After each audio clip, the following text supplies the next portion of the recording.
them, laughing and growing children every day.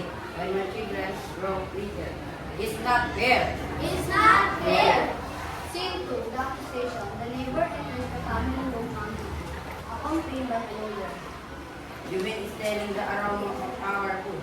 Your daughter is too loud and your health has improved at our expense. We're taking you to court. We're very afraid. Father Love, 13.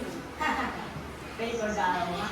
Well, you should be interesting. Simply, the courtroom. The courtroom, the judge, is not the rest. The father and neighbor stand before him. The narrator watches from his side.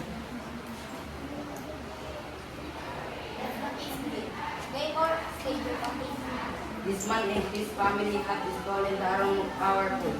They become healthy from it while we have robbed with them on payment. And what did you say, Father? Your Honor, you enjoyed the aroma. It's true. But how many things are looking at you?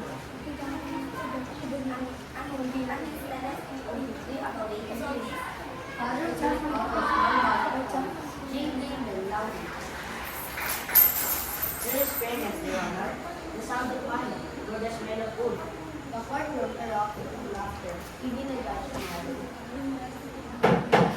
Case dismissed. Active solutions ended.